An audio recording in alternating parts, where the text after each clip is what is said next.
Ever feel like you're just one more purchase away from true happiness or finding your authentic self? What if everything you've been told about identity and self discovery through consumption is a carefully crafted illusion? Hello, my name is Tina, and today we're breaking down how this persuasive illusion keeps us from true self discovery and what genuine growth actually looks like beyond the next shopping cart.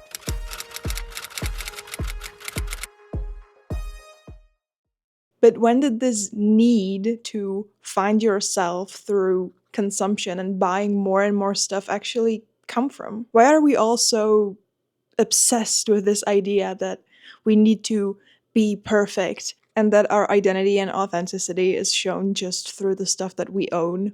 The rise of aesthetic driven social media, looking the part, not living it. Nowadays, we are all so used to just being advertised to. I mean, let's be honest, we all do it sometimes. You just want to turn off your brain for a bit and scroll on your phone. So you go to TikTok or Instagram Reels or YouTube Shorts. And we are so used to seeing advertisements all the time. Like, why is it that when there's a 20-second ad on YouTube, it makes you physically annoyed, right? You just keep spamming the skip this ad button to go back to your video.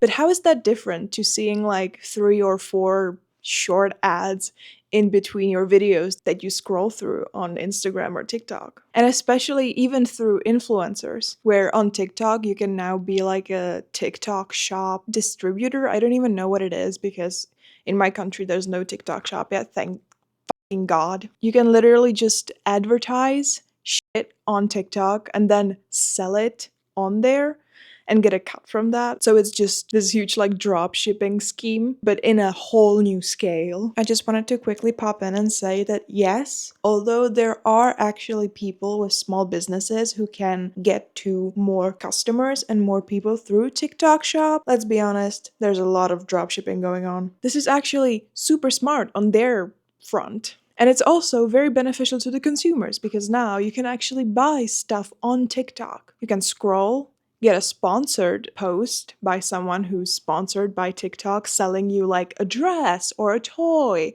or a makeup product or whatever. It's usually clothing, right? Because clothing is very easily drop shippable through like, Shein and Temu and all of these things. But now you can just mindlessly, with a few clicks of a button, buy the product that is advertised to you.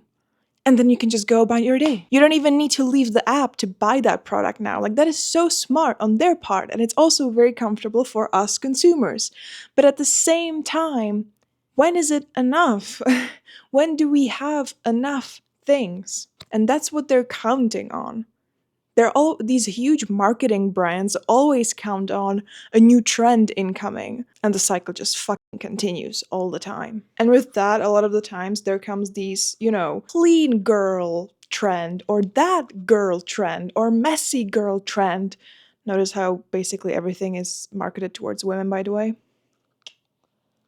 Yeah, I don't think that's a coincidence, but that's a discussion for another video. Like every single this girl trend or that girl trend usually comes with its entire aesthetic, right? And a lot of these aesthetics are often made up of brands. For example, with the clean girl aesthetic, there was a huge rise in Rhode Beauty, which is owned by Hailey Bieber. All of those gray products by Rhode were just so marketable to that clean girl aesthetic. Or they're like the lip peptide thing for your lips, and then they started to sell phone cases so you can put that there.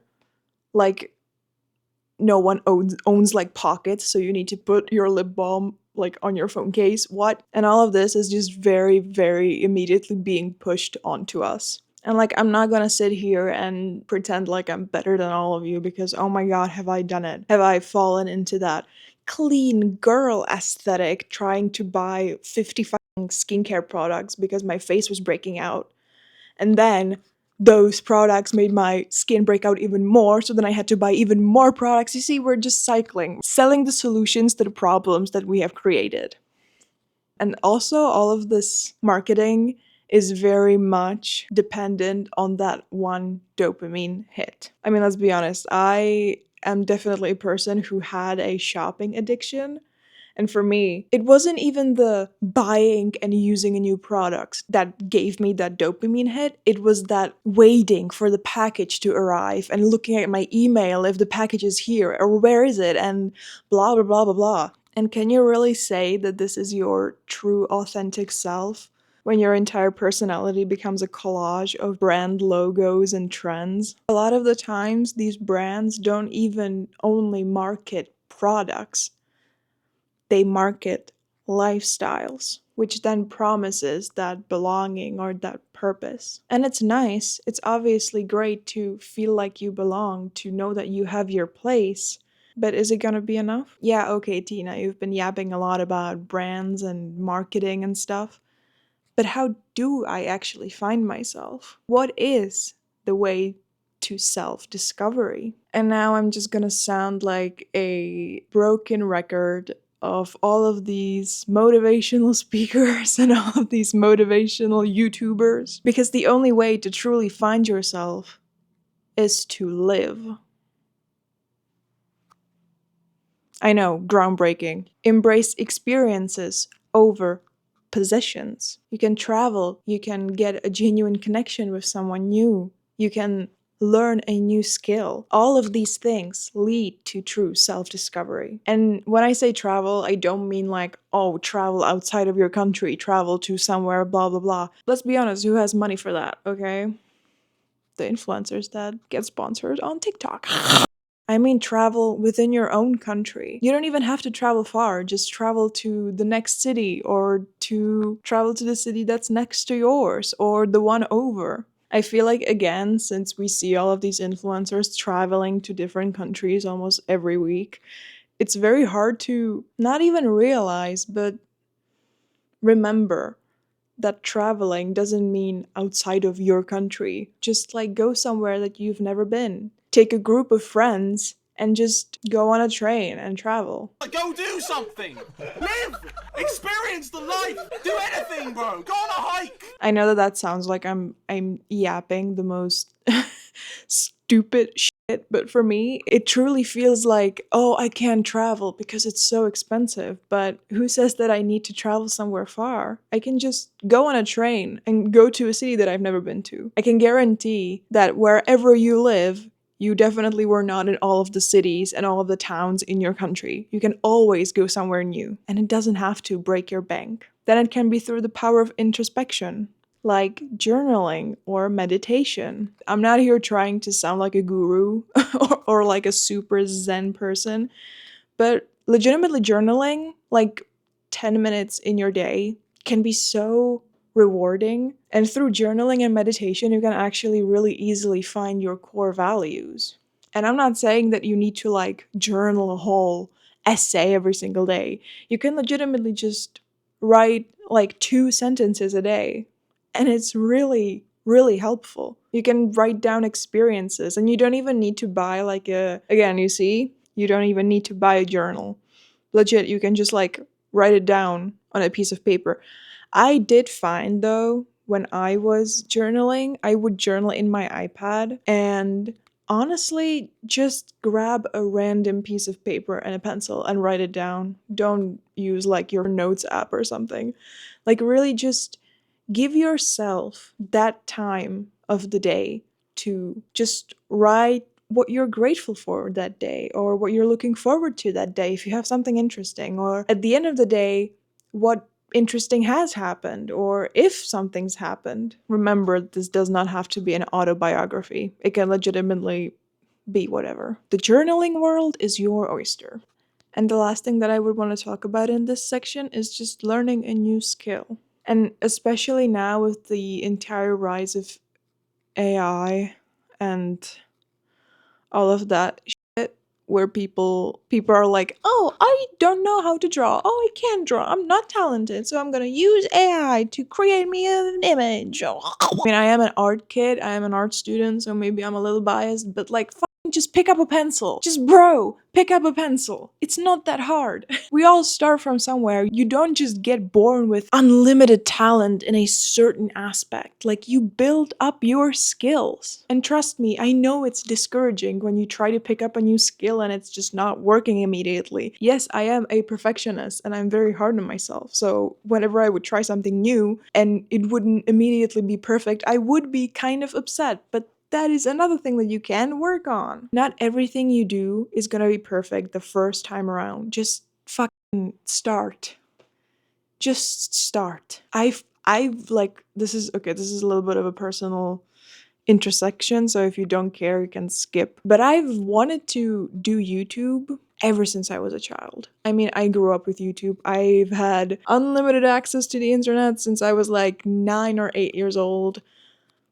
I wanted to do this for a long time, but I just didn't want to start for a very long time because I didn't know where to start. But I'm telling you, just start. Whatever it is that you want to do, if it's not illegal, just start. It will always go somewhere. And now, let's talk about, okay, you know what? I'm gonna get comfy for this. Now we can kind of just talk about how do you actually get out of this constant cycle of buying shit. Now, what I'm about to say might contradict this entire video, but there is something called mindful consumption.